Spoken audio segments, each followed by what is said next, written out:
ஆண்டவரே, உம்மை நோக்கி நாங்கள் பார்க்கிறோம். உம்முடைய முகத்தை நோக்கி பார்த்த ஆண்டவரே, முகங்கள் ஆண்டவரே வெட்கப்பட்டு போவதில்லை என்று கர்த்தருடைய வசனம் சொல்லுகிறதே. எங்கள் முகங்களை பிரகாசிப்பிக்கிற மெய்யான ஒளியான இயேசு கிறிஸ்துவை நோக்கி இந்த வேளையில் நாங்கள் பார்க்கிறோம். அப்பா, நீர் உம்முடைய சீஷர்களோடு பேசின பொழுது அவருடைய இருதயங்கள் கொழுந்து விட்டு எரிந்தன என்று வாசிக்கிறோமே.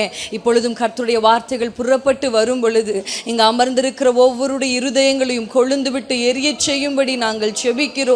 லீதியாளின் இருதயத்தை திறந்த தேவன் இப்பொழுதும் கர்த்தருடைய வார்த்தைகளை கேட்க அமர்ந்திருக்கிற ஒவ்வொரு மனுஷிகளுடைய இருதயங்களை கர்த்தர் திறக்கும்படி ஜெபிக்கிறோம். உம்முடைய பிள்ளைகள் சத்திய வசனங்களை கேட்கும் பொழுதே ஒரு சத்தியத்தினால் உண்டாகிற விடுதலையை பெற்றுக்கொள்ளத்தக்கதாக கர்த்தர் அனுக்கிரகம் பண்ணும்படி நாங்கள் ஜெபிக்கிறோம். எங்களை தரை மட்டும் நாங்கள் தாழ்த்துகிறோம். அப்பா, மேன்மை பாராட்ட எங்களிடத்தில் ஒன்றுமில்லை. எங்கள் நீதி அழுக்கான கந்தை அப்பா, உம்முடைய சமூகத்தில் உம்முடைய பிரசன்னத்தை ஆவியான நடத்துதலை எதிர்பார்க்கிறோம்.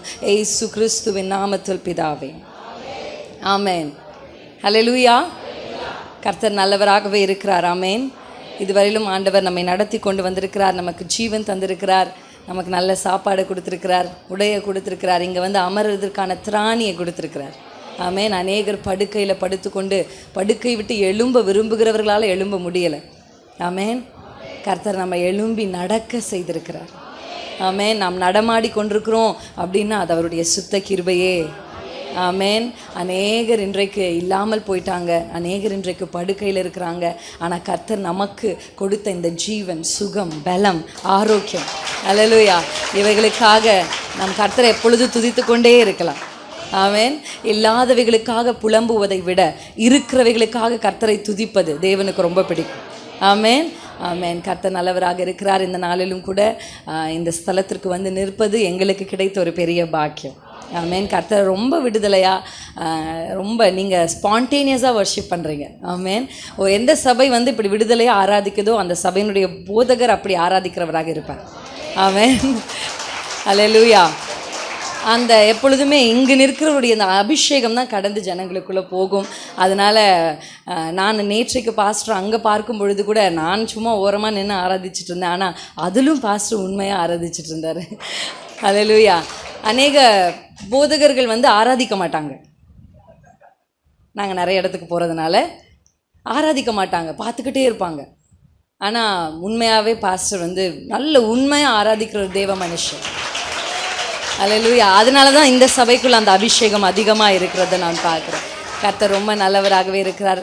வந்திருக்கிற எல்லா பாஸ்டர்மாக்காக நான் கர்த்தருக்கு நன்றி செலுத்துகிறேன். ஏன்னா பாஸ்டரோடு கூட இணைந்து இந்த கனமான ஊழியத்தை அவர்கள் தோள் கொடுத்து செய்து கொண்டிருக்கிறாங்க. பாஸ்டர்மாக்காக கர்த்தரை நான் ஸ்தோத்திரிக்கிறேன். வந்திருக்கிற பாஸ்டர் அவர்களுக்காக, ஐசக் பாஸ்டருக்காக எல்லாருக்கும் நான் கர்த்தருக்கு நன்றி செலுத்துகிறேன். இப்போ நம்ம கர்த்தருடைய வார்த்தைக்குள்ளே போகலாம். நமக்கு நேரம் குறைவாக இருக்கிறபடினால பாஸ்டர் சொன்னபடி அடுத்த முறை வரும்போது அநேக காரியங்களை உங்களோடு பகிர்ந்து கொண்டு சாட்சியோடு கூட நிறைய காரியங்களை பகிர்ந்து கொள்ளலாம். ஆனால் இன்றைக்கு நான் உங்களை வந்து இங்கே உட்கார வைக்க விட போகிறதில்ல. அல்லேலூயா. நான் இப்போ உங்களை ஒரு இடத்துக்கு கூட்டிகிட்டு போகிறேன். எத்தனை பேருக்கு டூர் போகிறது ரொம்ப பிடிக்கும்? சுற்றி பார்க்க போகிறது எத்தனை பேருக்கு பிடிக்கும்? பார்க்கலாமா? எங்கே போவோம்? நான் உங்களை ஒரு இடத்துக்கு கூட்டிகிட்டு போகிறேன். உன்னத பாட்டு எடுத்துக்கொள்ளுங்கள். அந்த இடம் ரொம்ப நல்லா இருக்கும், பார்க்கவும் அருமையாக இருக்கும், உங்களுக்கு ரொம்ப பிடிக்கும். ஆமென். உன்னத பாட்டு 2ஆம் அதிகாரம் 3ஆம் அதிகாரத்துக்கு வாசிச்சுட்டு அதுக்கப்புறம் 2ஆம் அதிகாரத்துக்கு வரலாம். 4ஆம் அதிகாரம் 12ஆம் வசனம். என் சகோதரியே, என் மணவாளியே, அடைக்கப்பட்ட தோட்டமும் மறைவு கட்டப்பட்ட நீரூற்றும் முத்தரிக்கப்பட்ட கிணறுமாயிருக்கிறாய். இங்கே தான் நான் உங்களை கூட்டிகிட்டு போக போகிறேன். என்ன சிஸ்டர், நான் எங்கேயோ கொடைக்கானல் ஊட்டிக்கு கூட்டிகிட்டு போவேன்னு பார்த்தா நீங்கள் என்ன இங்கே வந்து இப்படி சொல்லிட்டு இருக்கீங்க, இந்த வசனம் எனக்கு புரியவே இல்லை அப்படின்னு சொல்கிறீங்களா? நான் உங்களை கூட்டிகிட்டு போக போகிற இடம் ஒரு தோட்டம். ஆமென். இந்த தோட்டம் எப்படிப்பட்ட தோட்டம் அப்படின்னா அடைக்கப்பட்ட தோட்டம். அல்லேலூயா. அப்படின்னா இதை சுற்றி ஒரு அடைப்பு இருக்குது. ஒரு வாலோ ஒரு சுவரோ இல்லை வேலியோ ஏதோ ஒன்று இந்த தோட்டத்தை சுற்றி என்ன பண்ணியிருக்காங்க? ஃபென்ஸ் பண்ணியிருக்காங்க இந்த தோட்டத்தை. நெக்ஸ்ட்டு மறைவு கட்டப்பட்ட நீரூற்று. அந்த தோட்டத்தில் நீரூற்றும் இருக்குது. என்ன வேணும்? வேறு என்ன வேணும்? ஒரு தோட்டம், அதுக்குள்ளே ஒரு நீரூற்று. எவ்வளோ அழகாக இருக்குது. யோசிச்சு பாருங்களேன். கண்களை மூடி யோசிச்சா அழகாக இருக்குல்ல அப்படின்னு உங்களுக்கு தோணும். அடுத்து முத்திரிக்கப்பட்ட கிணறு.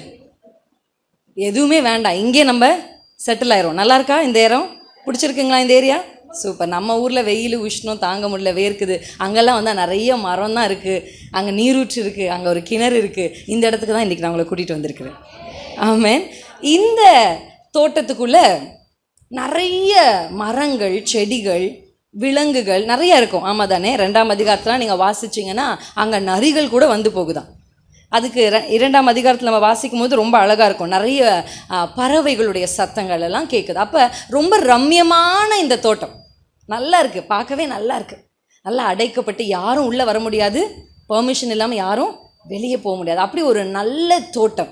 இந்த தோட்டத்தில் நிறைய வகையான மரங்கள் இருக்குது. ஆமென். ஹல்லேலூயா, ஹல்லேலூயா. இப்போ நீங்கள் உட்காந்துருக்கீங்களே, இதுதான் தோட்டம். ஆமென். சபை என்கிற தோட்டம். ஆமென். இந்த சபை என்கிற தோட்டத்துக்கு உள்ளே இருக்கிறவங்களுக்கு ஃபென்சிங் இருக்குது. ஆமென். சும்மாலாம் உங்களை யாரும் தொற்ற முடியாது. ஹல்லேலூயா. சாதாரணமாக உங்களை எந்த வைரஸும் தாக்க முடியாது. ஏன்னா நீங்கள் எங்கே இருக்கீங்கன்னா மறைவு கட்டப்பட்ட தோட்டத்துக்குள் இருக்கிறீர்கள். ஹல்லேலூயா. ஒரு சேஃப் ஜோனுக்கு வந்துட்டீங்க. ஆமென். ஆண்டவருடைய அனுமதி இல்லாமல் இந்த தோட்டத்திற்குள்ள நுழைய யாருக்குமே இல்லை, வர முடியாது. அப்படிப்பட்ட ஒரு தோட்டத்துக்குள்ளே கர்த்தர் உங்களை கொண்டு வந்திருக்கிறார். ஆமென். இந்த தோட்டத்தில் எந்த பஞ்சமும் இல்லை, சாப்பாட்டுக்கு பஞ்சம் இல்லை. ஆமென். காற்றுக்கு பஞ்சம் இல்லை, ஆக்சிஜன் இல்லை, ஆக்சிஜன் இல்லைன்றாங்க. இந்த தோட்டம் முழுசும் நல்ல நல்ல நல்ல ஆக்சிஜன் இருக்குது. ஆமென். ஹல்லேலூயா. அப்படி தான் இந்த சபையை குறித்து இந்த வசனம் ரொம்ப அழகாக விவரிக்கிறது. நிறைய மரங்கள் இருக்குதுன்னு சொன்னேன். ஆனால் அதில் முக்கியமாக சபைகளுக்குள்ளே நிறைய வித்தியாசமான ஆட்கள் இருப்பாங்க. நிறைய வித்தியாசம். ஒருத்தர் பார்த்தா அது நான் அதை சொல்லணுன்னா எனக்கு 1 மணி நேரம் ஆகும். ஆமென். வித்தியாசமான மரங்கள் இந்த தோட்டத்துக்குள்ளே இருக்குது. ஒரு சில மரங்கள் ஒய்யாரமாக வளர்ந்துருக்குறோம், ஆனால் கனியே இருக்காது. ஹல்லேலூயா. பார்க்க ரொம்ப அழகாக இருக்கும், அப்படியே என்னை பார் அப்படின்னு ஆடும், ஆனால் கனி இருக்காது. ஒரு சில மரங்கள் ரொம்ப சின்னதாக இருக்கும், ஆனால் அதில் நல்ல கனிகள் இருக்கும். ஹல்லேலூயா. ஒரு சில மரங்களுக்கு கனி தர தெரியாது, ஆனால் அதனுடைய இலைகள் மருந்தாக இருக்கும். ஆமென். அப்படி இந்த தோட்டத்துக்குள்ள வகையான இவ்வளவு மரங்கள் இங்கே இருக்குது. ஆமென். ஆனால் சபையில் இருக்க வேண்டிய முக்கியமான ஒரு மரத்தை குறித்து நான் எனக்கு சொல்ல போகிறேன். இந்த மரம் ஒரு சபைக்குள்ளே இருந்துட்டுனா அந்த சபை தான் அந்த ஊருக்கே ஒரு முகவரி ஆயிடும். ஹல்லேலூயா. சபையை சொல்லித்தான் ஊரையே முகவரியாக சொல்லுவாங்க. ஆமென். அப்போ அந்த மரங்கள் உள்ளே இருக்கணும். இப்போ நான் உங்களுக்கு காண்பிக்கும் பொழுது நீங்கள் எந்த மரம் அப்படின்றத நான் சொல்ல மாட்டேன். நீங்களே என்ன பண்ணிக்கணும், நம்ம எந்த மரம், நம்ம அத்தி மரமா இல்லை நம்ம முள் செடியா, எந்த மரம் நீங்களும் நிர்ணயிச்சுக்கலாம். நிறைய மரங்களை என்னால் உங்களுக்கு சொல்ல முடியும். வேதம் முழுக்க அதை எடுத்து ஒரு 6 மணி நேர பிரசங்கமாக கூட என்னால் பிரசங்கிக்க முடியும். கேட்க நீங்களும் ரொம்ப ஆவலாக இருப்பீங்கன்னு நினைக்கிறேன். ஆனால் நேரம் இல்லாதபடினால ஒரே ஒரு மரத்தை நான் உங்களுக்கு காண்பிக்க விரும்புகிறேன். என்னோடு கூட சேர்ந்து சகரியாவின் தீர்க்கதரிசன புத்தகம் 4ஆம் அதிகாரத்துக்கு நேராக உங்கள் கவனத்தை திருப்புங்க. இந்த 4ஆம் அதிகாரத்தில் சகரியா தீர்க்கதரிசி ஒரு தரிசனத்தை பார்க்கிறார். அந்த தரிசனம் என்ன அப்படின்னா, பொன்னினால் செய்யப்பட்ட குத்து விளக்கை அவர் பார்க்கிறார். அல்லேலூயா. குத்து விளக்கு பார்த்துருக்கீங்களா? எத்தனை பேர் பார்த்துருக்குறீங்க? ஆமென். எல்லாம் இங்கேருந்து திருடினது தான். அல்லேலூயா. எல்லாம் இங்கேருந்து திருடினது தான். ஆமென். இங்கே தான் ஃபஸ்ட்டு குத்து விளக்கு. அப்போ பொன்னினால் செய்யப்பட்ட இந்த குத்து விளக்கு எப்படியெல்லாம் டிசைனில் இருக்கும் அப்படின்றத ரொம்ப அழகாக அவர் என்ன பண்ணுறாரு, 2ஆம் வசனத்தில் வர்ணிக்கிறார். அதை குறித்து நான் அதிகமாக பேசாமல், இப்போ குத்து விளக்கு ரெடியாக இருக்குது, திரி ரெடியாக இருக்குது, பார்க்க அழகாக இருக்குது, எல்லாம் இருக்குது. இப்போ விளக்கு எரியணும்னா என்ன வேணும்? என்ன வேணும்? இந்த எண்ணெயை கொடுக்கறதுக்கு சும்மா என்ன வந்துருமா? எண்ணெயே வா அப்படின்னா வந்துருமா? அது ஏசப்பாவால் தான் முடியும். ஏசப்பாவால் தான் ஒரு பொருள் இல்லாமல் இன்னொரு பொருளை உண்டாக்க முடியும், பை ப்ராடக்ட் இல்லாமல். அதாவது இந்த உலகத்தில் எந்த மனுஷன் நிறைய உருவாக்குறாங்கல்ல, நம்ம காலத்தில் பார்க்காதது தான் இன்றைக்கி பிரமிப்பாக பார்க்குற அளவுக்கு நிறைய உருவாக்கப்பட்டிருக்கிறது. ஆனால் எல்லாத்துக்குமே ஆண்டவர் படைத்த ஒன்றிலிருந்து தான் அவங்க இன்னொன்றை உருவாக்க முடியும். ஆனால் நம்முடைய தேவனால தான் ஒன்றும் இல்லாமலிருந்து உருவாக்க முடியும். அல்லேலூயா.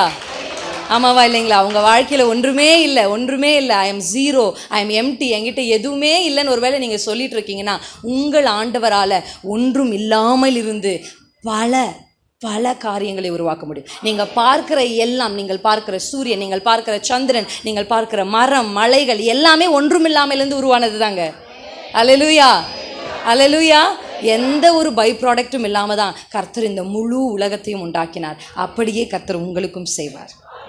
ஆமென், நிச்சயமாக செய்வார். இப்போ இந்த மரத்துக்கு வந்துடுவோம். இங்கே ஒரு மரம் இருக்குது. இந்த மரத்துடைய வேலையே என்னன்னா, எண்ணெய் கொடுக்கிற மரம். சபைகள் பிரகாசிக்காததற்கு காரணமே, தோட்டம் நல்லா இருக்கு, வேலி அடைக்கப்பட்டிருக்கு, நிறைய மரங்கள் இருக்கு, ஆயிரக்கணக்கான மரங்கள் கூட சபைகள் இருக்குல்ல, 1000 பேர் இருக்கிற சர்ச்சஸ் எல்லாம் இருக்கு. ஆனால் சபை இன்னும் எரியலை. அல்லேலூயா. காரணம் என்னன்னா, நிறைய மரங்கள் இருக்கு, ஆனால் எரிய வைக்கிற எண்ணெயை உருவாக்குகிற இந்த ஒலிவ மரம் இல்லை. அல்லேலூயா. 2 ஒலிவ மரம் ஆண்டுக்கு போதுமா இந்த குத்து விளக்கை எரிய வைக்க? அப்போ இந்த வசனத்தை நான் வாசிக்கலாமா என்னோடு கூட சேர்ந்து? சகரியாவின் தீர்க்கதரிசன புத்தகம் 4ஆம் அதிகாரத்தினுடைய 11ஆம் வசனத்தை வாசிப்போம். பின்பு நான் அவரை நோக்கி குத்து விளக்குக்கு வலதுபுறமாகவும் அந்த 2 ஒலிவ மரங்கள் என்ன என்று கர்த்தரிடத்துல கேட்டாராம். ஆண்டவரே, என்னப்பா இந்த மரங்கள்னா என்ன அப்படின்னு கேட்கிறார். அடுத்து வாசிப்போம். ஓகே, 13ஆம் வசனத்தை வாசிப்போம். அதற்கு அவர், இவைகள் இன்னதென்று உனக்கு தெரியாதா என்றார். ஆண்டவனே, எனக்கு தெரியாது என்றேன். அப்பொழுது அவர், இவைகள் 2 சர்வ லோகத்துக்கும் ஆண்டவராய் இருக்கிறவரின். ஹல்லேலூயா. இந்த அபிஷேகம் பெற்றவர்கள் சபைகளுக்குள்ள இருந்தாங்கன்னா அந்த சபை பிரகாசிக்கும். அல்லேலூயா. நீங்கள் இந்த உலகத்திற்கு வெளிச்சமா இருக்கிறீர்கள். ஆமென். வெளிச்சமா இருந்தா அந்த வெளிச்சத்தின் இடத்திற்கு ராஜாக்கள் நடந்து வருவார்கள். ஹல்லேலூயா. வெளிச்சமா இருந்தா இருளில் இருக்கிற ஜனங்களுக்கு நம்ம என்ன பண்ணலாம்? பெரிய வெளிச்சத்தை வீசலாம். மரண இருளின் திசையில் அமர்ந்திருக்கிறவர்களுக்கு இந்த சபை எப்படி இருக்கணும்? சாகணும்னு நினைக்கிறவங்க இது வழியா போகும் பொழுது ஏதோ ஒன்று அவர்களை பிடித்து உள்ள இழுக்கணும்.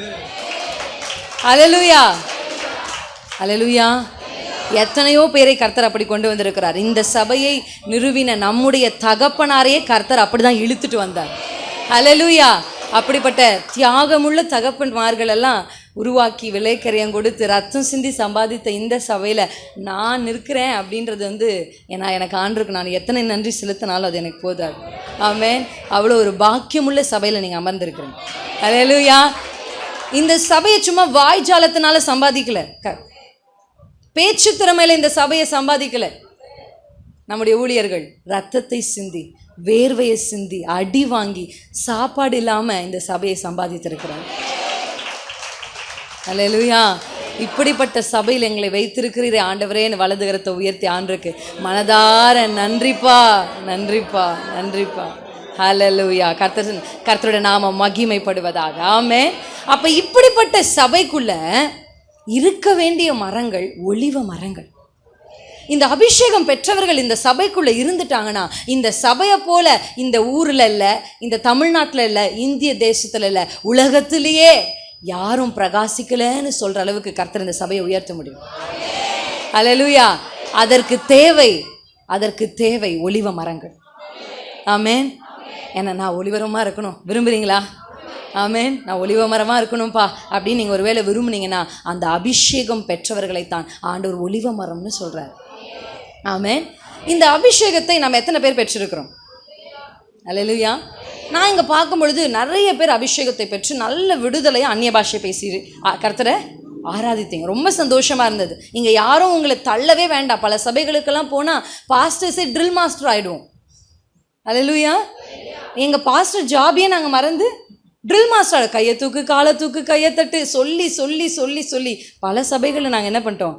இழைத்து போடும். ஆனால் இந்த சர்ச்சில் நாங்கள் எதுவுமே சொல்லவே இல்லை. நான் பார்த்துக்கிட்டே இருந்தேன். பாஸ்டராக வச்சுருக்கீங்க. அல்லேலூயா. பாஸ்டரை வேலை செய்ய வைத்திருக்கிறீர்கள். Thank you so much. அல்லேலூயா. கர்த்தர் உங்களை ஆசீர்வதிப்பாராக. ஆமென். அந்த அபிஷேகம் அப்படின்னு சொன்ன உடனே நமக்கு ஞாபகம் வரதெல்லாம் நம்ம பாடல் பாடும் பொழுது, நம்ம கர்த்தரை ஆராதிக்கும் பொழுது, நம்ம நல்ல ஆவியில் நிரம்பி நல்ல உடலெல்லாம் அசைத்து நல்ல கரங்களை தட்டி அந்நிய பாஷை பேசுகிறது. ஆமென். இதுதான் முதல் படி. ஆமென். அல்லேலூயா. நான் எப்படி முன்னாடி உங்களை தோட்டத்துக்கு கூட்டிகிட்டு போனேனோ, இன்றைக்கு நீங்கள் நிற்கிற இந்த முதல் படியிலிருந்து உங்களை அடுத்த படிக்கு இழுக்க போகிறேன். அல்லேலூயா. வரீங்களா? அல்லேலூயா. சூப்பர். அல்லேலூயா. ரொம்ப நல்லா ஒத்துழைக்கிறீங்க. கர்த்தர் நல்லவராக இருக்கிறார். இந்த இரண்டாம் படி என்ன அப்படின்னு சொன்னால், ஆண்டவருக்கு ரொம்ப ஆசையாக ஏசப்பாக்கு இந்த பூமியில் 33.5 வருஷம் வாழும் பொழுது ஏசுவுக்கு ரொம்ப ஆசை. நமக்கு எல்லாருக்கும் ஆசை இருக்கும் இல்லை? எனக்கு இது ஆசை சிஸ்டர், நம்ம வாலிப பிள்ளைகள் எனக்கு அந்த சுடிதார் வாங்கணும், அந்த செருப்பை வாங்கணும், இல்லை நம்ம அம்மாக்களை கேட்டால் என் பிள்ளைக்கு அதை வாங்கி தரணும். எல்லாருக்கும் ஒரு வகையான ஆசைகள் இருக்குது. ஏசப்பாக்கும் ஒரு ஆசை இருந்துச்சு. அல்லேலூயா. அந்த ஆசையை இயேசு கிறிஸ்து இந்த பூமியில் இருக்கும்போது சொன்னார், எனக்கு ஒரு ஆசை இருக்குது, எனக்கு ஒரு விருப்பம் இருக்குது அப்படின்னு சொன்னார். அந்த விருப்பம் என்னன்னு தெரிஞ்சுக்கலாமா? எப்பொழுதுமே நம்ம ஆசையே ஆண்டவர்கிட்ட சொல்கிறோம். ஆண்டவருடைய ஆசை என்னன்னு நம்ம கேட்டதே இல்லை. ஆமாம் தானே? பழக்கமே இல்லை நமக்கு எப்பவுமே நம்மளை பற்றி கவலை தான். சுயநலமாக இருப்போம் நம்ம இல்லை? ஆண்டவருக்கு எப்பவுமே சுயநலவாதிகளே ஆண்டவருக்கு பிடிக்காது.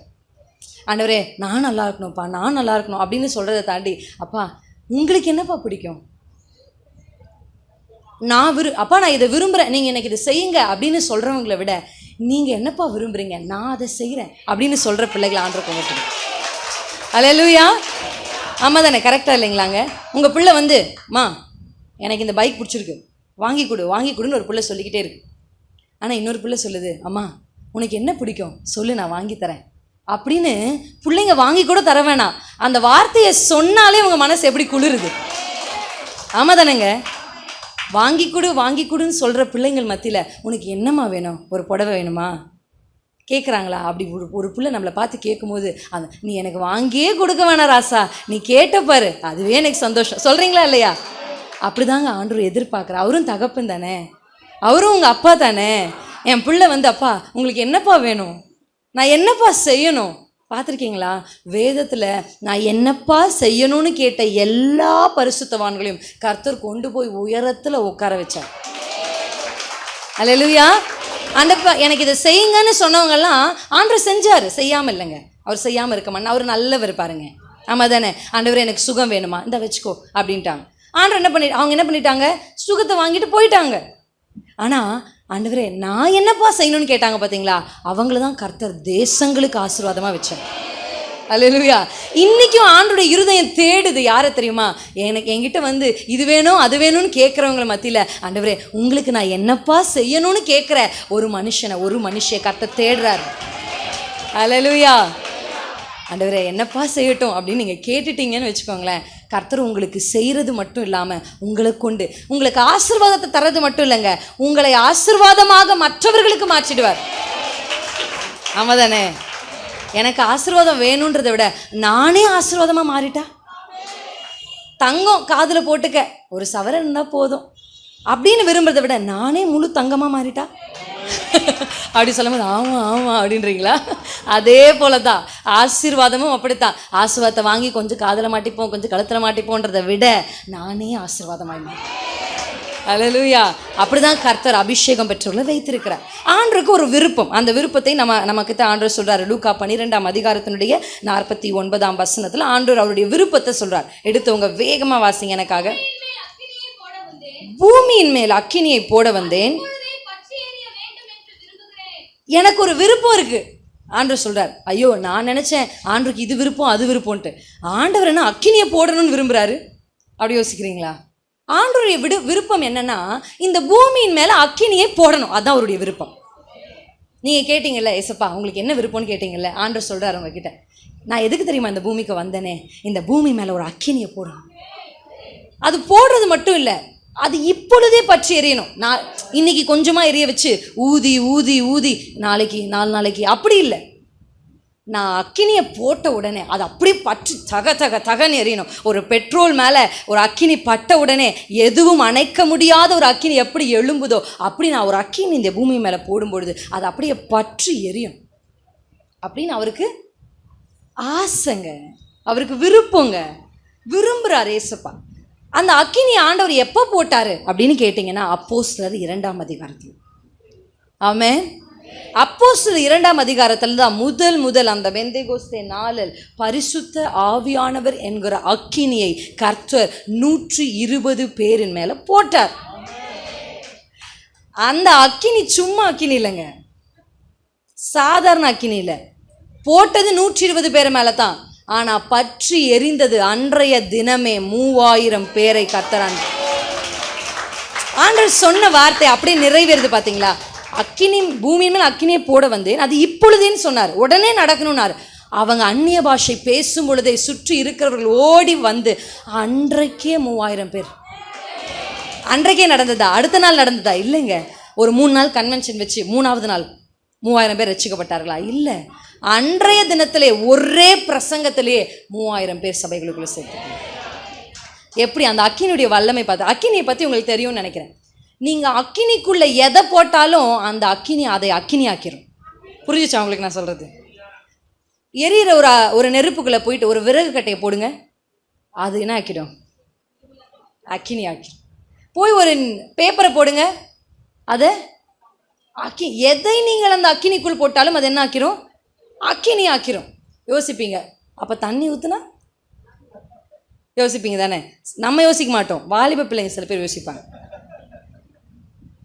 ஆமாம், என்னக்கா அப்படி சொல்கிறீங்க, எதை போட்டாலும் தண்ணி ஊற்றுனா எப்படி அக்கினி ஆகும் அப்படின்னு நீங்கள் கேட்குறீங்களா? என்னுடைய ஆண்டவருடைய அக்கினியில் ஆகும். எப்படி ஆகும்? எலியா அன்றைக்கு அக்கினினால் உத்தரவு அருளுகிற தெய்வனே தேவன் என்று சொல்லும் பொழுது சுற்றி ஒரு குழியை தோண்டி அதை முழுசும் தண்ணீரினால் நிரப்பி இருக்கும் பொழுது வானத்திலிருந்து இறங்கி வந்த அக்கினி அந்த தண்ணீரையும் நக்கி போட்டது. ஹல்லேலூயா. இந்த அக்கினியை தண்ணீரோ வெள்ளங்களோ தணிக்க முடியாதுங்க, தணிக்காது. இந்த அக்கினியை நக்கி போட்டுரும் அந்த தண்ணீரையும். ஹல்லேலூயா. யாராலையும் கர்த்தர் அன்றைக்கு பெந்தேகோஸ்தே நாளில் 120 பேர் மேலே போட்ட அக்கினியை இன்றைக்கும் ஒருவராலும் தணிக்க முடியலை. அழிக்க நினைக்கிறாங்க, முடிக்க நினைக்கிறாங்க, நசுக்க நினைக்கிறாங்க, முடியலையேங்க. எவ்வளோ பேர் சொன்னவங்கெல்லாம் வந்து போயிட்டாங்க. ஆமென். வந்து போனார்கள். ஆனால் இந்த அக்கினியை ஒருவராலும் தணிக்க முடியாது. அப்படி ஒரு அக்கினி அன்றைக்கு 120 என்ற குறைவான எண்ணிக்கையின் மேல் கர்த்தர் போட்டது. எப்பயுமே ஆண்டவருக்கு இந்த மைனாரிட்டினா ரொம்ப பிடிக்கும். அல்லேலூயா. நான் சொல்ற மைனாரிட்டி அந்த மைனாரிட்டி இல்லை. எவ்வளோ பேர் இருந்திருப்பாங்க அந்த எருசலேமுக்குள்ள. வசனம் சொல்லுது, சுற்றி இருக்கிற சகல தேசத்திலிருந்தும் அந்த யூதர்கள் அந்த நாளைக்கு வந்திருந்திருக்காங்க பெந்தேகோஸ்தே நாளுக்கு. அப்போ ஆயிரக்கணக்கான லட்சக்கணக்கான மக்கள் இருக்கும் பொழுது கர்த்தர் அந்த லட்சங்களின் மேல் கண் வைக்காமல் எனக்காய் காத்திருக்கிற 120 பேரின் மேல் கண் வைத்தார். அல்லேலூயா. எத்தனையோ வீரர்கள் சின்ன வயசுல இந்த யுத்தத்துக்கு பழக்குவிக்கப்பட்டு யுத்தத்துக்கு ஆயத்தமாய் அணிவகுத்து உடை உடுத்தி கைகளில் ஈட்டிகளை வாள்களை பிடித்து கொண்டு யுத்தத்துக்கு தயாராக இருக்கும் பொழுது அந்த வீரர்கள் மேல் கர்த்தர் கண் போட்டு அவர்களை அபிஷேகித்து கோலியாத்தை தூக்காம மைனாரிட்டியா இருக்கிற ஒரே தாவீதை கையில் எடுத்தார் என் கர்த்தர். அல்லேலூயா. அல்லேலூயா. சைஸ் முக்கியம் இல்லைங்க, வயசும் முக்கியம் இல்லை, அபிஷேகம் தான் மேட்டர். ஆமென். யாருக்குள்ள அக்கினி இருக்கோ அவங்க பற்ற வைத்துருவாங்க. அவங்களால சும்மாவே இருக்க முடியாது. ஆமென். எனக்குள்ள அந்த அக்கினி இருக்கு. நான் பஸ்ஸில் போனாலும், அல்லேலூயா, ட்ரெயினில் போனாலும், ஆட்டோவில் போனாலும் அந்த அக்கினி அடுத்தவங்களுக்கு போடாமல் விடவே மாட்டேன். நேற்று கூட என் கணவர் என்னை குறித்து சாட்சி சொல்லிட்டு இருந்தார். அடி கூட வாங்குற அளவுக்கு கூட வந்திருக்கு. சொல்லிக்கிட்டே இருப்பேன் இயேசுவை பற்றி. அல்லேலூயா. ஏன்னா எனக்குள்ள இருக்கிற இந்த அக்கினி என்னால் பற்ற வைக்காம இருக்க முடியலைங்க, அதை தணிக்க முடியலைங்க, எரிந்து கொண்டே இருக்கிறது. அல்லேலூயா. அப்படிப்பட்ட அக்கினியை நீங்க பெற்றிருக்கிறீங்களா? ஆமென். அந்த அக்கினியை பெற்றிருக்கிறவர்களுக்கு அடையாளம் என்ன? பாட்டு பாடும் பொழுது வேகமாய் கைகளை தட்டுவார்கள், மடமடமடவென்று அந்நிய பாஷை பேசுவார்கள், சரீரங்களை வலது இடதுபுறமாக அசைப்பார்கள், சில டைம் 360 டிகிரியிலும் சுற்றுவார்கள். இதுவா அடையாளம்?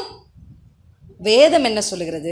49ஆம் வசனத்துக்குரிய அடுத்த வசனங்களை வாசித்து நான் விளக்கிறதுக்கு டைம் இல்லை, நான் வேகமாக முடிக்கணும், அதனால் வேகமாக போகிற 20 நிமிஷம் தான் எனக்கு இருக்குது. ஆமென்.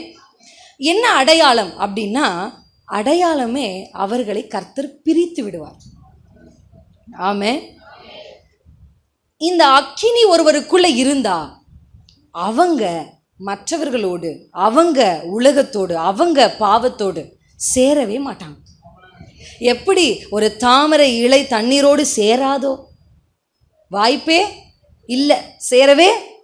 எவ்வளோ நீ குடமா அது மேலே ஊற்றினாலும் சேராது. சேர்க்க அதற்கு அந்த தன்மையை கர்த்தர் கொடுத்திருக்கிறார். அப்படிதான் அபிஷேகம் பெற்றவர்கள். அடுத்த வசனத்தை நம்ம வாசிக்கலாமா? 49க்கு அப்புறம் 51 வாசிப்போம்.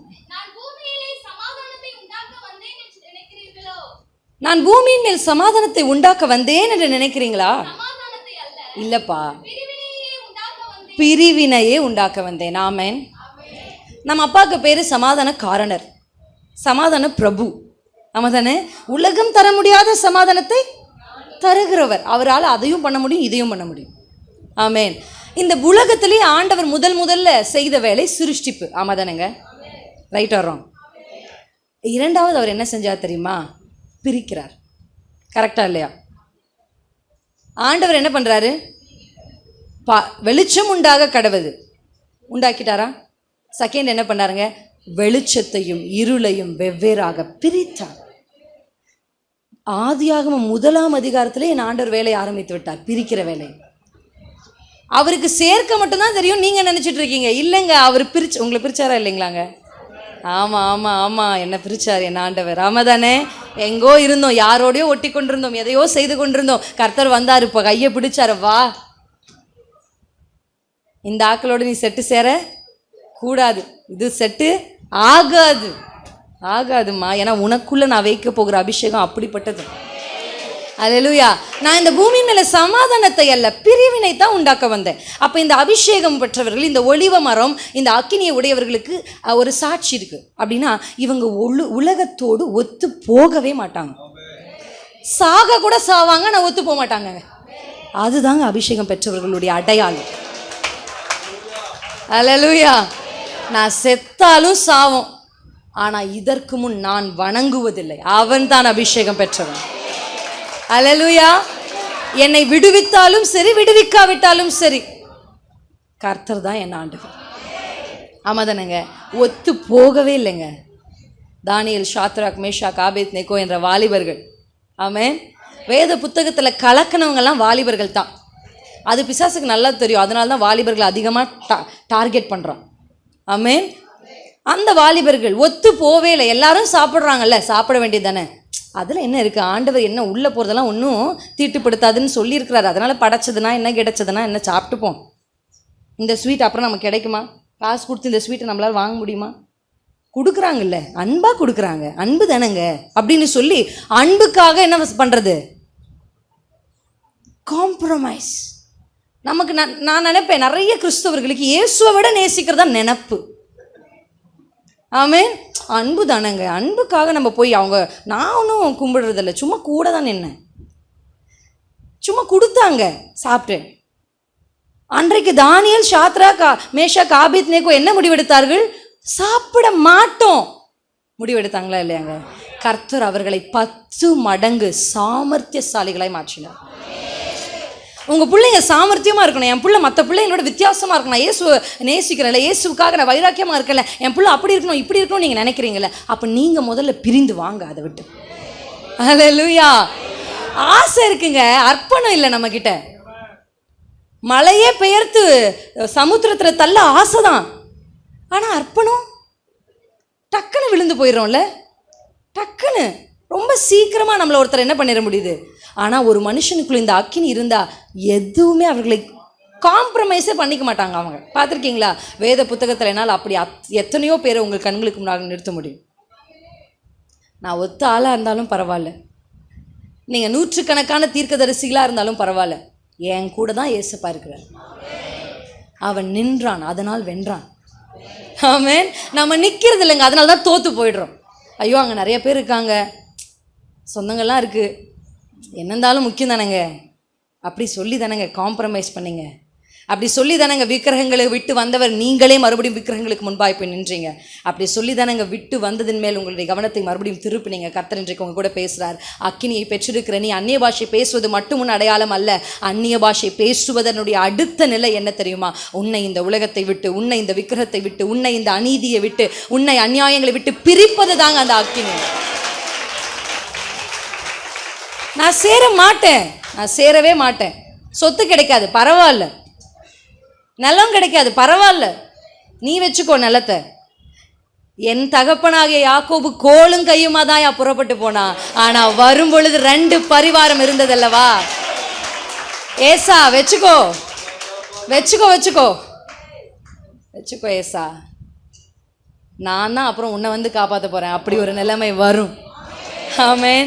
நாங்கெல்லாம் அப்படிதாங்க விட்டு வந்தோங்க, விட்டு வந்தோம். இப்படி தைரியமாக பிரசங்கிக்கிறேன், முழக்கமாக பிரசங்கிக்கிறேன்னா என் இயேசுவுக்காக எவ்வளவோ காரியங்களை, என்னுடைய ஆசையை, என் விருப்பத்தை, பணங்களை, லட்சத்தை கர்த்தருக்காக துச்சமாக விட்டுட்டு வந்தேன். ஆமென். எனக்கு வேண்டாம். அழுதாங்க எங்கள் அம்மா, உங்கள் அப்பா மாதிரியே எங்களை நடு ரோட்டில் விட்டு போறியா ஊழியத்துக்கு? அழுதாங்க எங்கள் அம்மா. நான் சொன்னேன், எனக்கு ஜீவன் கொடுத்த இயேசுவை தான், அவருக்குத்தான் என் வாழ்க்கை. அல்லேலூயா. அப்படி என்னுடைய வாழ்க்கையில் தைரியமாக நிறைய முடிவுகளை நான் கர்த்தருக்காக எடுக்க என் கர்த்தர் எனக்கு கிருபை செய்தார். ஆமென். அன்றைக்கு எடுத்த அந்த முடிவுகள் தான் இன்றைக்கு கர்த்தருக்கு முன்பாகவும் உங்களுக்கு முன்பாகவும் நிற்க என்னை தகுதி உள்ளவளாய் மாற்றினது. ஆமென். இன்னைக்கு ஏன் என்னால் ஜெயிக்க முடியல? இன்னைக்கு ஏன் என்னால் ஒரு வெற்றியுள்ள வாழ்க்கை வாழ முடியல? ஏன் இன்னைக்கு நான் அபிஷேகம் பெற்றிருக்கிறேன், அந்நிய பாஷை பேசுகிறேன், சபைக்கு போகும்போது நல்ல உற்சாகமாக தான் இருக்குது, ஆனால் வீட்டுக்கு வந்தால் என் உற்சாகம் எல்லாம் தணிந்து போயிடுது. நான் வேறு மனுஷியாக இருக்கிறேன், அங்கே ஒரு வேஷமாக இருக்குது, இங்கே ஒரு வேஷமாக, எனக்கே தெரியுது என்னால் முடியல. ஏன்னா நீங்கள் இன்னும் அந்த உலகத்தோடு, இன்னும் அந்த விக்கிரகங்களோடு, இன்னும் அந்த அநீதியோடு இணைந்து இருக்கிறது தான் காரணம். இந்த அக்கினி வந்துச்சுன்னா, உண்மையாவே கர்த்தர் தான் அந்த அக்கினியை உங்கள் மேல போட்டார்னா, உண்மையாவே நீங்க அபிஷேகம் பெற்றவர்களா இருப்பீர்கள் என்று சொன்னார், உங்களால் அவர்களோடு இசைந்து போக முடியாது.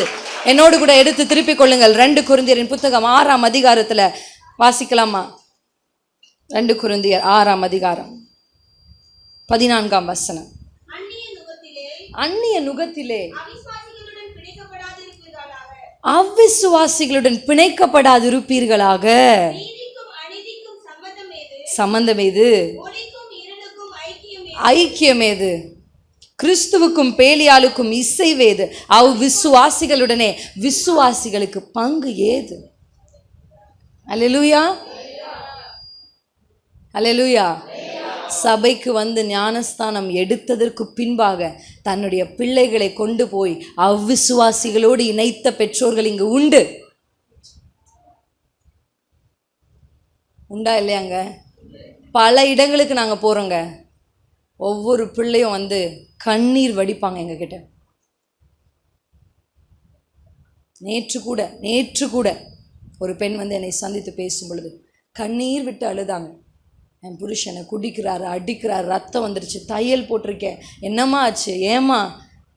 அக்கா, நான் வந்து ஞானஸ்தானம் எடுத்துட்டு என் மன விருப்பத்தின்படி அவிசுவாசியான ஒரு மகனோடு போய் என்ன பண்ணிட்டேன்? கல்யாணம் பண்ணிட்டேன்க்கா. நான் விரும்பி தான் அந்த வாழ்க்கைக்கு நான் போனேன், இன்றைக்கி நான் அனுபவிக்கிறேன்க்கா. அன்னைக்கு சொன்னார் என் பாஸ்டர், நான் கேட்கல. என் அம்மா என் காலை பிடிச்சி கூட அழுதாங்க, நான் கேட்கல. ஆனால் இன்றைக்கி அடி வாங்கிட்டு அதே அம்மா வீட்டுக்கு வந்து நிற்கிறேன். எத்தனையோ பெண்கள் கண்ணீரோடு இன்றைக்கு இருக்கிறதற்கான காரணம் அவ்விசுவாசியோடு இணைந்ததுனால் தானே, இசைந்ததுனால் தானே. என்னை கேட்குற வாலிப பிள்ளைகளுக்கு நான் உங்களுக்கு சொல்கிறேன், நல்லவனாக இருக்கான், அன்பாக இருக்கான், நல்லவளாக இருக்கா, அன்பாக இருக்கா, நல்லா பார்த்துப்பா, இதெல்லாம் இல்லைங்க. இயேசுவை கும்பிட்டா, இயேசுவை ஆராதிச்சா, ஞானஸ்தானம் எடுத்திருந்தா, அபிஷேகம் பெற்றிருந்தா தான் நான் கல்யாணம் பண்ணுவேன். வேற எந்த குவாலிஃபிகேஷனும் வேண்டாம் எனக்கு. படிக்கலைனாலும் பரவாயில்ல, வேலைக்கு போகலனாலும் பரவாயில்ல. அப்படி நீங்கள் விரும்பணும். என் மருமக அபிஷேகம் பெற்றவளாக இருக்கணும்னு நீங்கள் விரும்பணுங்க. என் பிள்ளை கல்யாணம் ஆகாமல் கூட வீட்டிலே கிடக்கட்டும், ஆனால் அந்நிய நுகத்தில் என் பிள்ளையை இணைப்பதில்லை. முடிவெடுங்க. எனக்கு தெரியுங்க, எங்கள் ப்ரேயர் டீமுக்கு வந்திருக்கிற அக்கா 32 வயசு ஆகுது. அந்த ஒரு அக்கா தான் அந்த வீட்டில் ரட்சிக்கப்பட்டிருக்காங்க. இது வரைக்கும் இயேசுவை நம்புகிற அபிஷேகம் பெற்ற பையனை தான் கல்யாணம் பண்ணுவேன் காத்திருக்கிறாங்கங்க. என்னால் பல எடுத்துக்காட்டுகளை உங்களுக்கு காண்பிக்க முடியுங்கன்னு நினைக்கிறீங்க. அப்படி தான் உலகம், காம்ப்ரமைஸ் பண்ணால் தான் வாழ முடியும், அப்படிலாம் இருந்தாலும் நம்மளால் வாழ முடியும் சொல்கிறீங்களா? இல்லைங்க. வாலிப பிள்ளைங்கள்லாம் உங்களை விட பல மடங்கு வைராக்கியத்தோடு நான் கட்டுனா ஒரு அபிஷேகம் பெற்றவனு தான் கட்டுவேன்னு இன்னைக்கு நின்று கொண்டிருக்கிறாங்க. யோசித்து பாருங்க. கர்த்தர் அந்த பிள்ளைகளை ஆசீர்வதிப்பாரா? நம்மை ஆசீர்வதிப்பாரா? ஆண்டவர் ஒருவேளை அப்படி அந்நிய நுகத்தோடு போய் பிணைக்கப்பட்டு இருந்தீங்கன்னா ஆண்டவர் சமூகத்தில் போய் முட்டி போட்டு, அப்பா நான் செய்தது தப்புப்பா, நான் தான்ப்பா தப்பு பண்ணேன், தெரிந்தே நான் தவறு செய்தேன் என்று கர்த்தரிடத்தில் அழுது ஒப்புரவாகுங்க. ஏன்னா அவங்க அப்பா நீடிய பொறுமை உள்ளவருங்க, அவருக்கு இரக்கத்தில் ஐஸ்வர்யம் உள்ளவருங்க. நிச்சயமாக சேர்த்து கொள்வாருங்க. கொஞ்சம் அடிப்பார், கொஞ்சம் காயப்படுத்துவார், ஆனால் அவரே கட்டு போட்டுருவாருங்க. அல்லேலூயா. அவருக்கு அது தெரியுங்க. ஆமென். நிச்சயமாக உங்களுக்காய் கர்த்தர் செய்வார். ஆனால் ஒரு முடிவு எடுக்கணும்ப்பா, நான் இந்த தவறை செய்தேன், என் பிள்ளைகளை, என் சந்ததியில் ஒருத்தர் கூட அந்நிய நுகத்தில் பிணைக்கப்படக்கூடாது என்று முடிவெடுங்க. அதுதாங்க ஒலிவ மரம். ஆமென். அந்த வசனத்தை தொடர்ந்து வாசிக்கும் பொழுது 16ஆம் வசனத்தில் தேவனுடைய ஆலயத்திற்கும் சம்பந்தம் ஏது? ஆண்டவருக்கு விருப்பம் உங்களுக்குள்ள வாசம் பண்ணணும்னு. அடுத்த வார்த்தை, உங்களுக்குள்ள உலாவணும்னு ஆசை. அதாவது உங்களுக்குள்ள வாசம் பண்ணணும்னா உங்களுக்குள்ள அவர் இருக்கணும்னு ஆசை. உங்களுக்குள்ள உலாவணும் அப்படின்னா உங்க கூட இருக்கணும்னு அவருக்கு ஆசை. உங்களுக்கு கூடயும் ஆண்டவர் இருக்கிறாருங்க. அல்லேலூயா. உலாவணும். அதுக்கப்புறம் நான் அவங்க அப்பாவா இருக்கணுங்க. அவர் ஆசைங்க அவருக்கு. நான் அவங்களுடைய தேவனா இருப்பேன், அவர்கள் என் ஜனமா இருப்பார்கள். ஆண்டவர் சொல்லியிருக்கிறாரே, நீங்கள் ஜீவனுள்ள தேவனுடைய ஆலயங்களா இருக்கிறீர்கள். அல்லேலூயா. அல்லேலூயா. நீங்க தாங்க ஆண்டவர் தங்குற ஆலயம். ஆமென். ஆனா இந்த ஆலயத்துக்குள்ள விக்கிரகங்கள், இந்த ஆலயத்துக்குள்ள அவிசுவாசத்தின் நினைப்புகள், இந்த ஆலயத்துக்குள்ள அநீதிகள் எப்படிங்க வரலாம்? அல்லேலூயா. ஆண்டவர்கிட்ட சொல்லுங்க, அப்பா நான் ஒரு நாளும் இசைந்து போயிடக்கூடாது, நான் ஒரு நாளும் ஐக்கியம் ஆயிடக்கூடாது, நான் ஒரு நாளும் ஒத்து போயிடக்கூடாதுப்பா, நான் ஒரு நாளும் அவர்களுக்கு பின்பாக பணத்துக்காக பொருளுக்காக போயிடக்கூடாதுங்க. பிசாசு தந்திரம் என்ன தெரியுமாங்க? அவன் நேரில் வந்து முன்னாடி நின்று நான் தான் பிசாசு, நீ வந்துரு மறுபடியும், அப்படிலாம் சொல்ல மாட்டாங்க. அப்படி சொன்னாதான் நீங்கள் உடனே அப்பாலேப்போன்னு பாட்டு பாடி துரத்திடுவீங்க. அல்லேலூயா. ஆமாம் தானேங்க. அதனால அவன் எப்படி வருவான் தெரியுமா? உங்களுக்கே நல்லா தெரியுதுங்க. தந்திரமாக தான் வருவான். ரொம்ப தந்திரம் பாருங்க. அவனுக்கு நினைப்பான் அவன் ரொம்ப பிரில்லியன்ட்டு. எங்கள் அத்தை எப்பவுமே சொல்லுவாங்க, என்னுடைய அத்தை, என்னுடைய கணவருடைய அம்மா, ஜப வீராங்கனை அவங்கெல்லாம். அல்லேலூயா.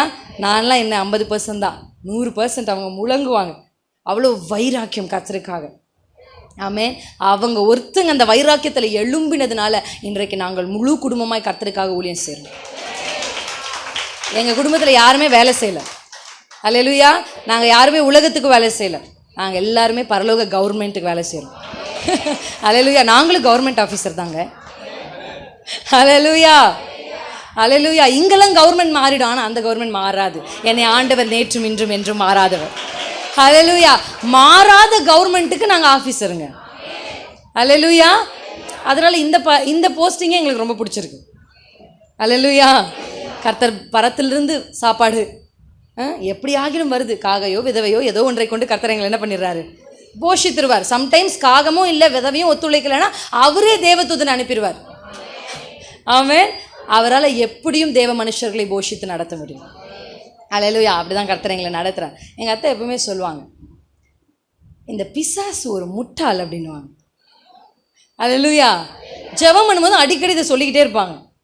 அவன் ஒரு முட்டாள், அவன் என்னமோ பெரிய தந்திரம்னு நினச்சிப்பான் அவன், ஆனால் முட்டாள் அவன் அப்படின்னு சொல்லுவாங்க. நான் யோசிப்பேன், முட்டாளா அப்படின்னா என்ன அப்படின்னு யோசிக்கும் பொழுது தான் எனக்கு இந்த வசனங்கள் சில காரியங்கள்லாம் ஞாபகம் வருது. ஒரு சில இடங்கள்லாம் பார்த்தோன்னா பிசாசு பயங்கரமாக ஏதோ ஒன்றை செய்து முடித்து அந்த பிள்ளைகளை என்ன பண்ணிடலாம், அழிச்சிடலான்னு நினைப்பான். ஆனால் கர்த்தர் வந்து அவன் வச்சிருக்கிற திட்டத்திலேயே அவனை சிக்க வச்சு மாட்டி விட்டுருவார்.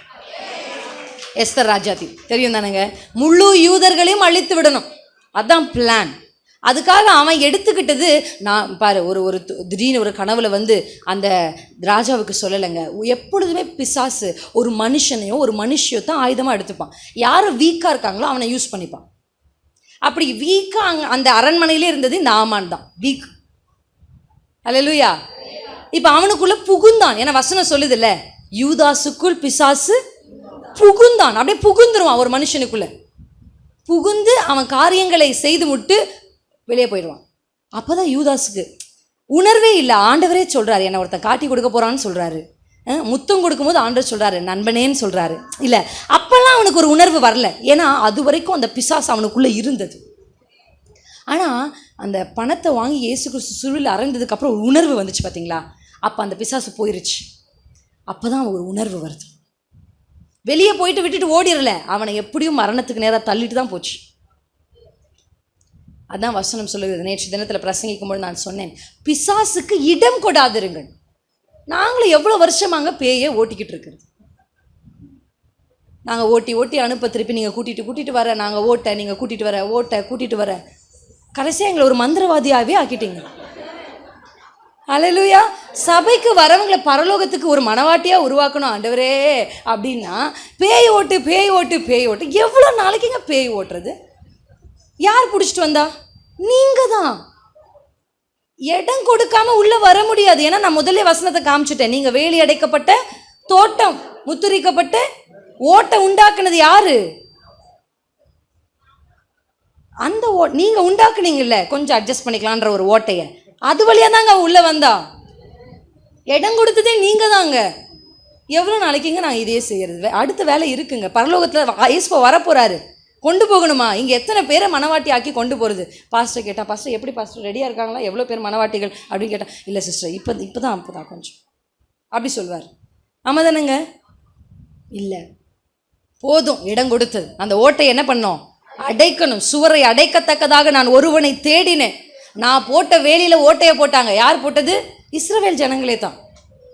நம்மளும் அப்படிதான் ஒரு ஓட்டையை போட்டிருக்கோம். இதை அடைக்கணும் அப்படின்னா, இந்த அடைக்கிறதுக்கு நீங்கள் தான் ஜபத்தில் நின்று அதை அடைக்கணுங்க. ப்ரேயர் ஜபம்னா அதை அடைக்கும்.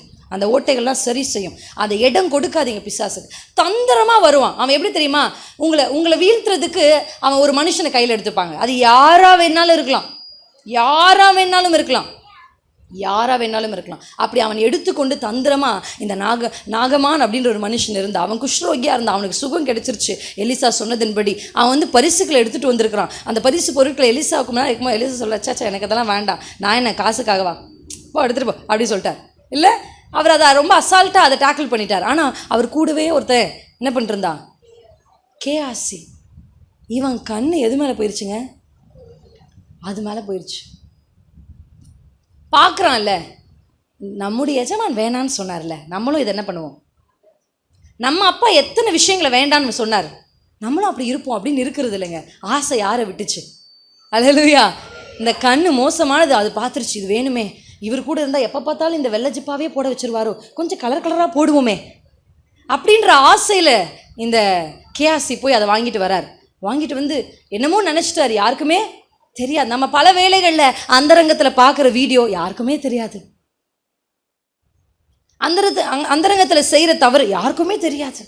அப்பா பார்க்கல, அம்மா பார்க்கல, நம்ம பிள்ளைங்க பார்க்கலன்னு நினச்சிட்டிங்களா? கர்த்தர் பார்க்குறாருங்க. அல்லேலூயா. நீ மறைச்சு ஒளிச்சு வச்சிட முடியுமா கேஆசி? கர்த்தர் பார்க்கிறார். அவன் பின்னாடி உன் இருதயம் போகும் பொழுது, அந்த பெண்ணு பின்னாடி உன் இருதயம் போகும்போது, அந்த வாலிப பையன் பின்னாடி உன் இருதயம் போகும்போது, என் இருதயம் உன் கூட வரலையா? உன் பிள்ளை உன்னுடைய குடும்ப வறுமையில் இருக்கும்பொழுது, அந்த வறுமையிலிருந்து உன்னை தூக்கி எடுத்த என் இருதயம் உன் பின்பாக வரவில்லையா? அல்லேலூயா. அன்னைக்கு உங்களுக்கு உதவி செய்ய யாரும் இல்லாத பொழுதுதானே ஏசப்பா உங்ககிட்ட வந்தார். ஆனால் இன்னைக்கு 4 பேர் உங்களை சுற்றி, நீங்கள் நல்ல நிலைமை ஆனதுக்கு அப்புறம் தானே இவங்க வந்து ஒட்டுனாங்க உங்க கூட. ஆனால் அவங்களுக்காக மறுபடியும் இயேசுவை மறுதலித்து பின்வாங்கி போயிட்டீங்களே. அல்லேலூயா. ஏசப்பா தாங்க கடைசி வரையும் கூட வருவார். ஆமென். யோசிச்சு பாருங்க, அவன் கேஆசினுடைய இருதயம் அந்த வஸ்திரங்களுக்கு பின்னாடி போச்சுங்க. நாகமானுக்கு இருந்த குஷ்டம் அவனுக்கு வந்தது. என்னை அதிர்ச்சி ஆக்கின ஒரு விஷயம் என்ன தெரியுமாங்க? அவனுக்கு அந்த குஷ்டம் வந்தது ஓகே, அவன் முழு குடும்பத்துக்கே வந்துச்சுங்க. என்னை அதிர்ச்சி ஆக்கிட்டேன். ஆண்டவர்கிட்ட கேட்டேன், ஏன்பா? ஜாக்கிரதை, கர்த்தர் உங்ககிட்ட தான் பேசுறார். அபிஷேகம் பெற்றவங்களா இருப்போம் அப்படின்னா, அந்த அக்கினியை பெற்றவர்களா இருப்போம் அப்படின்னா, வஸ்திரங்களுக்கு பின்பாக அல்ல, பேர் புகழுக்கு பின்பாக அல்லங்க. பணம் காசுக்காக நான் எப்போ இயேசுவை மறுதலிக்கவே மாட்டேன். பாடணுமா? இயேசுவின் பின்னே போக துணிந்தே, இயேசுவின் பின்னே போக துணிந்தே, இயேசுவின் பின்னே போக துணிந்தே, பின்னோக்கே நான். கையாசிச்சு சொல்லுங்க, பின்னோக்கே நான். வாழ்வோ சாவோ, காசோ பணமோ நிலமோ உறவுகளோ அன்போ எதுவும் என்னை கிறிஸ்துவின் அன்பை விட்டு பிரிப்பதில்லை. நிர்வாணமோ பசியோ ஒன்றும் என்னை இயேசுவை விட்டு பிரிப்பதில்லை. நான் செத்தாலும் சாவேனே தவிர ஆராதனா ஷீந்தனாதா இந்த விக்கிரகங்களுக்கு முன்பாக நான் அடிபணிவது இல்லை. விக்கிரகங்களுக்கு படைக்கப்பட்டவைகளை புசிப்பது இல்லை. அந்நிய நுகத்தோடு நான் பிணைவது இல்லை. என் குடும்பத்தில் ஒருவனை அங்கு கொடுப்பது இல்லை. அந்நிய ஜாதி என் வீட்டுக்குள் வருவது இல்லை. இல்லை இல்லை. பசியானாலும் நாசமோசமானாலும் நிர்வாணமானாலும் பட்டயமானாலும் தேவ தூதர்களானாலும் ஒன்றுமே இயேசுவை விட்டு என்னை பிரிப்பது இல்லை. பிரிக்க மாட்டாது என்று நான் நிச்சயித்திருக்கிறேன். ஹல்லேலூயா. அடுத்த முறை வரும்பொழுது பவுலை குறித்து உங்களுக்கு அநேக காரியங்களை, பவுலுடைய வைராக்கியங்களை எல்லாம் பிரசங்கிக்க எனக்கு ரொம்ப ஆசை. எங்கள் குடும்பமாக எங்களுக்கு ரொம்ப பிடிச்ச ஒரு பவுல். அதிகமாக நாங்கள் குடும்ப ஜெபத்தில் தியானிக்கிற ஒரு மனுஷன். ஹல்லேலூயா. கிறிஸ்துவுக்குள்ளே வளரணும், மனவாட்டி ஆகணும்னு உங்களுக்குள்ளே எத்தனை பேருக்கு விருப்பம் இருக்குது? அப்படி விரும்புகிறீங்க அப்படின்னா நீங்கள் நிறைய படிக்க வேண்டியது நிருபங்களை. ஹல்லேலூயா. நிருபங்களை நிறைய படிங்க. பவுலினுடைய அந்த லெட்டர்ஸை நிறைய படிங்க. அதை படிக்க படிக்க படிக்க ஒரு சபைக்குண்டான குணாதிசயங்கள் உங்களுக்குள்ள என்ன பண்ணும்? வரும். இன்றைக்கு கர்த்தர் எழுமி நிற்போமா? எழுமி நின்று, ஆண்டவரே நன்றி சொல்கிறேன்பா, இந்த தோட்டத்துக்குள்ளே என்னை கொண்டு வந்தீங்களே. அல்லேலூயா. இந்த முத்திரிக்கப்பட்ட தோட்டத்திற்குள்ளாக, வேலியடைக்கப்பட்ட கிணறுக்குள்ளாக, நீரூற்றுக்களுக்குள்ளாக ஆண்டவரே அப்பா என்னை கொண்டு வந்தீரே, உமக்கு நன்றிப்பா. அன்றைக்கும் அப்படிதான் ஆதாம் ஏவாள் என்கிற 2 மனிதர்களை கர்த்தர் தோட்டத்திற்குள் கொண்டு வந்து வைத்தார். ஆனால் ஏவாள் என்கிற அந்த மனுஷியினுடைய ஆசை, இச்சை அவளை தோட்டத்தை விட்டு வெளியே தள்ளினது. ஆசீர்வாதங்களை விட்டு, ஜெனரேஷனாக வர வேண்டிய ஆசீர்வாதங்களை விட்டு இவங்க 2 பேரும் வெளியே தள்ளிச்சு. கர்த்தரை பார்த்து சொல்லுங்க, நான் வந்துட்டேன், ரொம்ப சந்தோஷப்படுறேன்ப்பா. நான் என்னுடைய நீதினால வரல, உங்க கிருபையினால தான் ஆண்டவரே வந்திருக்கிறேன். ஆனா நான் உன்னை விரும்புறேன்ப்பா. இப்போ உள்ள வந்த நான் எப்பவும் இதை விட்டு வெளியே போயிடவே கூடாது. ஏன்னா வெளியே நிறைய ஆபத்து இருக்குங்க, வெளியே நிறைய துஷ்ட மிருகங்கள் இருக்குங்க. வெளியில போனா நமக்கு ப்ரொடெக்ஷன் இல்லைங்க. வெளியில நம்ம பிள்ளைகள் ஆசீர்வாதமா இருக்க முடியாது. இந்த தோட்டத்துக்குள்ள இருந்தாதான், இந்த சபைக்குள்ள இருந்தாதான், இந்த தோட்டத்துல தான் நல்ல தண்ணீர் கிடைக்கும், இந்த தோட்டத்துல தான் நல்ல ஆகாரம் கிடைக்கும், இந்த தோட்டத்துல தான் நல்ல காற்று கிடைக்கும், இந்த தோட்டத்துல தான் சாயங்காலமானா என் ராஜாதி ராஜா உலாவ வருவாரு, என் நேச மணவாளன் உலாவ வருவாரு, என் நேச மணவாளன் இந்த தோட்டத்துக்குள்ளதான் வருவாரு. அவருக்கு உலகம் வேண்டாங்க. இந்த உலகத்தில் இருக்கிறவங்க இயேசுவுக்கு வேண்டாம். இயேசுவுக்கு வேண்டியது அந்த 120 பேர் தான். இயேசுவுக்கு வேண்டியது நீங்க தான். இயேசுவுக்கு வேண்டியது நான் தாங்க. நீங்களும் நானும் இருந்தா போதும். இயேசுவால இந்த உலகத்தை நம்ம பக்கம் திருப்ப முடியுங்க. எனக்குள்ள அந்த வைராக்கியம் வரட்டும்பா. செத்தாலும் நான் சாகுறேன்னு சொன்ன அந்த வாலிபர்கள் மேல் இருந்த வைராக்கியம், செத்தாலும் நான் சாவேன், ராஜாவிடத்துல பிரவேசிப்பேன் என்று சொன்ன அந்த எஸ்தர் ராஜாத்தின் வைராக்கியம் என் மேல வரட்டும்பா. எதுவும் என்ன உம்மை விட்டு பிரிக்க கூடாதுப்பா. நீங்க என்ன பிரித்து எடுத்திருக்கிறீங்க, அந்த அக்கினியை என் மேல போட்டிருக்கிறீங்க. இந்த அக்கினி என்னை பிரிக்கட்டும். உலகத்தை விட்டு, ஆசைகளை விட்டு, இச்சைகளை விட்டு, உலக ஐக்கியங்களை விட்டு, விக்கிரகங்களை விட்டு, விக்கிரகத்தின் கிரியைகளை விட்டு, விக்கிரகத்தின் வல்லமைகளை விட்டு என்னை இந்த நாளில் பிரிக்கட்டும். 2 கரங்களையும் வானத்துக்கு நேராக உயர்த்தி சொல்லுங்க, என்னை பிரிச்சிடுங்கப்பா. இந்த உலகத்துக்கு ஒத்த வேஷம் எனக்கு வேண்டாம்ப்பா. இந்த உலகத்தோடு ஒத்த வாழ்க்கை எனக்கு வேண்டாம்ப்பா. இந்த உலகத்தோடு சேர்ந்து கொள்ளுகிற வாழ்க்கை ஜீவி எனக்கு வேண்டாம்ப்பா. என் மேல உண்மையாவே அந்த அக்கினி இருக்கும்னா இன்றைக்கு பிரிக்க வேண்டியவைகளை விட்டு பிரிங்க. லோத்தை விட்டு ஆபிரகாமை பிரித்த கர்த்தர் தேராகு என்கிற விக்கிரக ஆராதனைக்காரனுக்கு முடிவு கட்டி தரிசனத்திற்கு நேராக கொண்டு போன கர்த்தர் இன்றைக்கு தரிசன வாசலுக்கு நேராக வந்துட்டீங்க. ஆனா இன்னும் உள்ள தேராக இருக்குங்க. இன்னும் விக்கிரகங்களை ஒளித்து வைத்திருக்கிற ராகேல்கள் உள்ள இருக்குங்க. இயேசுவின் நாமத்துல எல்லா விக்கிரகங்களின் கிரியைகளையும் உம்முடைய ஊழியக்காரர்களாகிய நாங்கள் இங்கிருந்து ஒருமனப்பட்டு எல்லா விக்கிரகத்தின் கிரியைகளையும் ரீந்தா மாஷி கந்த ரீதா ரிபா லதா ரபா லதரா உனக்கு இந்த தோட்டத்துக்குள்ள இல்ல குள்ள நரியே உனக்கு இடம் இல்ல, குழி நரியே உனக்கு இந்த தோட்டத்துக்குள் இடம் இல்ல. உன்னை பிடிக்கிறேன் இயேசுவின் நாமத்துல, உன்னை கட்டுகிறேன் இயேசுவின் நாமத்துல, உன்னை பிடித்து கட்டுகிறேன் இன்றைக்கு இயேசுவின் நாமத்தில். இந்த நரியை கட்டுங்கள், இந்த குழி நரியை கட்டுங்கள். தோட்டத்தை கெடுக்கிற, விருட்சங்களை கெடுக்கிற, மரங்களை கெடுக்கிற இந்த நரியை இன்றைக்கு கட்டுங்கள்.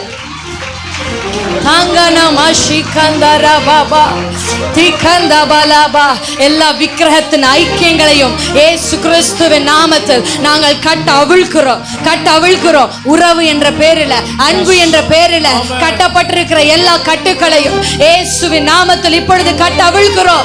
இனி விக்கிரகங்களுக்கும் கிறிஸ்துவுக்கும் சம்பந்தம் இல்லை, பேலியாளுக்கும் கிறிஸ்துவுக்கும் சம்பந்தம் இல்லை.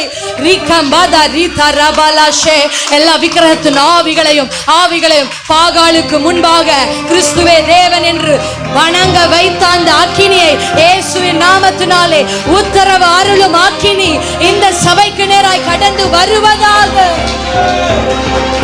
குந்தி குந்தி குந்தி குந்தி வாழுகிற வாழ்க்கைக்கு ஒரு முடிவு வரட்டும் இன்றைக்கு. பாகால் தெய்வம், கிறிஸ்து தெய்வம் என்று சொல்லி மாறி மாறி மாறி பேசுகிற உதடுகளுக்கு இன்றைக்கு முடிவு வரட்டும்.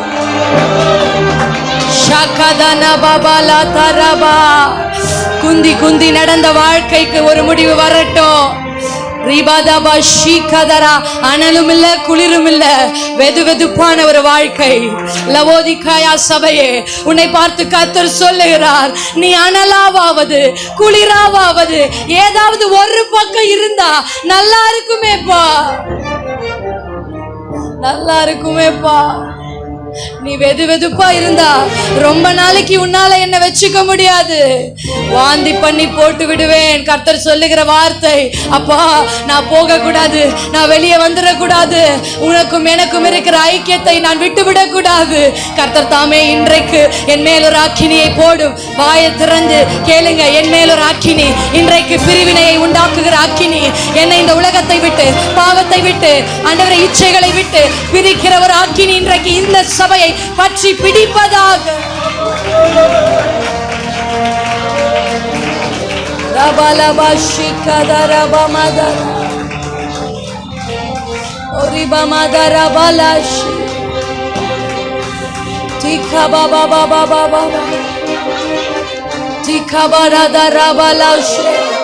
விடுதலையின் நாயகன் வந்திருக்கிறதற்காய் ஸ்தோத்திரம்.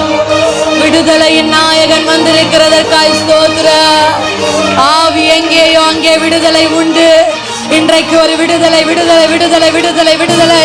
ஷிகம்பா தாதா பாபா தாரா பாபா ரிகா பாபா பாபா பாபா பாபா பாபா ஷிகா தாதா ரிகா பாபா பாபா பாபா பாபா பாபா பாபா பாலாஷே ஷாதாரா பாபா பாபா.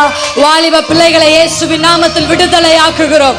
தவறான ஐக்கியங்களிலிருந்து இயேசுவின் நாமத்தில் வாலிபர்களை விடுதலை ஆக்குகிறோம், விடுதலை ஆக்குகிறோம், விடுதலை ஆக்குகிறோம், விடுதலை ஆக்குகிறோம். கட்டவிழ்கிறோம், கட்டவிழ்கிறோம். அக்கினி சங்கிலிகளை கட்டவிழ்ப்பதாக. திகம்பதரபா மமா தந்தரபா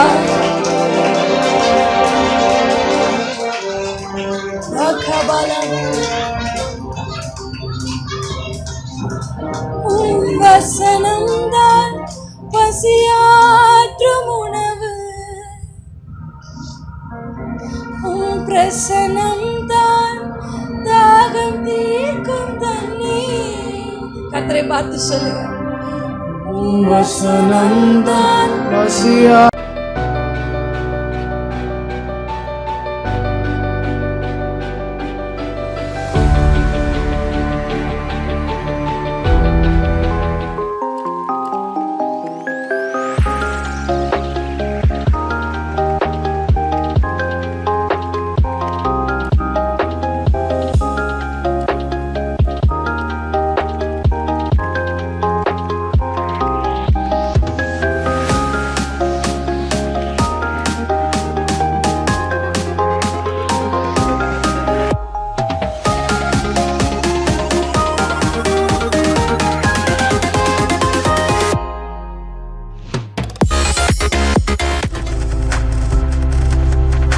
பார்த்து கொண்டிருப்பது உங்கள் ஜாய் டிவி. உங்கள் துக்கம் சந்தோஷமாய் மாறும்.